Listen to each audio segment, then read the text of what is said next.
What? Carry On, Mr. Bowditch by Jean Lee Latham. Chapter 7 of the Almanac. Before winter came again, Nat could find anything in the shop as quickly as Mr. Ropes and Mr. Hodges. But Sam still dropped in to talk. Sometimes Dr. Bentley dropped in too. Ben Meeker was lounging in the chandlery one day when Dr. Bentley stopped by. When the roly-poly minister had gone, Ben said, "Bright fellow, powerful bright. Knew 20 languages when he was only 25. No brighter than you'd have been, though, if you weren't becalmed." The rest of that day, Nat found it hard to forget Ben Meeker. Most of the time, though, he did not waste much time thinking of Ben's words. All day he was too busy in the chandlery or running errands. At night he was too busy writing down everything he had learned that day.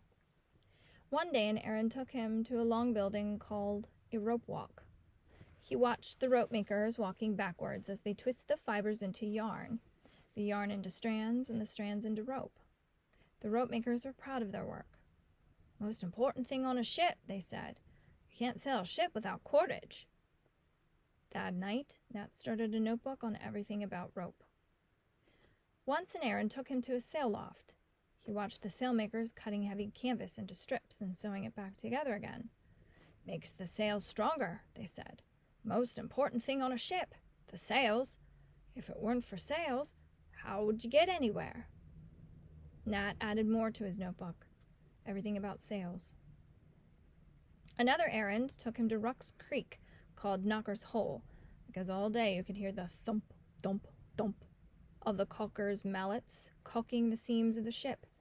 "Most important work on a ship," they told him. "If a ship isn't watertight, where'd you be?" Nat added more notes, this time about caulking a ship. When Sam dropped in again, Nat showed him his new notebook. "Is there anything else to know about ships?" Sam chuckled. "Lad, you haven't even begun. Navigation! That's something else again. Want to learn it? I reckon I could teach you." So the winter Nat was 13, he started a new book, Navigation. Nothing about it, his book. By spring, the notebook was filled. Sam looked through it one day. "It's all down there, lad. Get it in your head and you'll have it." "What else can I learn?" Sam shook his head and chuckled. "Blessed if I know. You've lightered all the cargo on my head." Mr. Ropes strolled back to Nat's desk. "Nat, run over to my house and look up surveying in the Chambers encyclopedia, will you? Hetty will show you where it is. Write down what it says about the start of surveying. You'll find everything you need on the desk." Nat hurried over to Mr. Ropes' home. Encyclopedia? What in the world was that? Well, Hetty would show him. Soon he was sitting at the desk in the library with 4 big books in front of him. Ephraim Chambers' Encyclopedia, or Universal Dictionary of Arts and Sciences. He turned the pages. Everything was here. Everything. "I'd like to begin at A," he thought, "and read right through to Z." But now he must find out about surveying. The next thing Nat knew, Mr. Ropes was striding into the library calling, "Nat, what in the name of sense happened to you? Did you go to sleep?" "No, sir. I'm copying what it says about surveying. There's a good bit to look up. It's a little hard to tell where the start of it is. I've looked up trigonometry. That's the kind of mathematics they use. And I've looked up theodolites. That's the kind of telescope they use. Then there's something about finding your position by sighting a star, so I got into astronomy.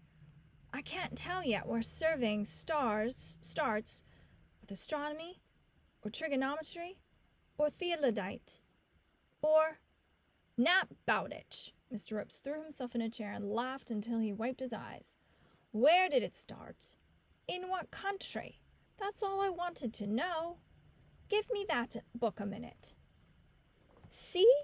Right here. It says that surveying probably began in Egypt. So I was right." Nat said, "Oh, that's all you wanted to know?" Mr. Ropes was still chuckling. "That was all. I'm sorry I put you to all that work for nothing." Nat grinned. It wasn't work. It was fun. May I keep the notes I made? Of course. If you want to look up some more things in chambers, help yourself any time. But, he smiled, after the chandlery closes, eh? Not in the middle of the afternoon. Mr. Ropes got up, still chuckling. You'd better run along now. It's supper time. What? Nat jumped up and stared out the window. Why, I've been here all afternoon. You certainly have. I'm sorry, I'll finish up my work tonight, Mr. Ropes said. No need to do that. But after supper, Nat went back to the chandlery to finish the work he had not done. It was an unexpectedly warm night for early spring. He left the upper half of the Dutch door open. He was busy at work when a voice called, Nat? He looked up. Liza was standing in the door. He smiled and hurried to let her in. Liza hesitated. It's all right to stop a minute to talk to you? Mary always says we mustn't tag in here and bother you when you're busy. It's all right, Liza. They talked a while, then silence fell. Funny, I had so much to tell you, Liza said. Now I can't seem to think of it. I miss you, Nat. When I go to tell you a joke and you're not there, I miss you most awfully. Suddenly, Liza wheeled and ran out the door. Nat knew she was crying. His throat ached. A good thing Hab taught me that boys don't blubber, he muttered. He went back to his work. After he'd finished his bookkeeping, he started a new notebook. The Practical Surveyor, Nathaniel Bowditch. County of Essex and State of Massachusetts, New England, March the 7th, 1787. When Sam saw the new notebook, he said, Now that's something I can help you with, too. Surveying's a lot like navigation. It's a heap easier. You're sure it's easier? Sam chuckled. Yes, sir. When you set up your theodolite good and level with your plumb line, the ground holds still. It won't heave and pitch like the deck of a ship when you're trying to shoot the sun. Yes, sir. Surveying's lots easier. You'll get along fine with it. Nat was still working on surveying when he got his first glimpse at an algebra book. That night, for the first time, he studied all night. The sky was paling in the east when he started another notebook, Algebra and Mathematics, Nathaniel Bowditch, his book. Every time he had a chance, he borrowed the algebra book to copy it into his notebook. Between times, he copied everything on mathematics he could find in the encyclopedia. Then he studied everything he could find on astronomy over again. He was 16 the summer he figured out how to make an almanac. He felt a tingle go up his backbone.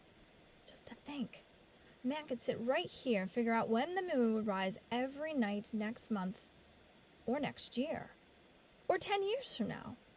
He could figure out the way the sun would act. He could figure... Ben Meeker shuffled into the chandlery one day. What's that you're figuring on? An almanac for the year from 1789 to 1823. Ben sniffed. Do tell. And what's your almanac going to have in it? Just the regular things. The sun's rising, setting, declination, amplitude, place in the ecliptic. Ben stiffened. You've no need to make fun of me. Nat stared. But I'm not making fun. You asked me what is in my almanac, and I was telling you. A strange voice said, Pardon me. May I see your almanac? Of course, sir. Nat handed his almanac to the stranger and turned back to Ben. It's just straight mathematics, Ben. You see? Ben threw up his hands. Don't tell me. Save it for them as had a chance to go to school. He shuffled out. Nat turned to the stranger. Something for you, sir. Yes, a compass. Just a small one, please. For a child. We live in Cambridge. My little daughter says the streets get her mixed up. Cambridge, where Harvard was. Nat brought him the compass and gave him his change. At last the man looked up from the almanac. How old are you? 16, sir. But, this is amazing. You ought to be... Have you ever thought of going to Harvard? I can't leave here, sir. I'm indentured. The man frowned. But that's... He stopped. He wrote on a slip of paper and gave it to Nat. "If anything happens that you can leave here, say within a year or two, write to me. I'd like a tutor for my children. I'm sure you could do that and go to Harvard too. An almanac at 16! For weeks after that, Nat used to imagine the letter he'd write. "Dear Mr. Morris, I'm free now and can come to Cambridge and be a Harvard man. The thing that freed me from my indenture was..." Nat's letter always stopped there. He couldn't think of anything that could happen to free him until he was 21, and that was still 5 years away. Sometimes he agreed with Ben. 9 years was a long time to sail by ash breeze.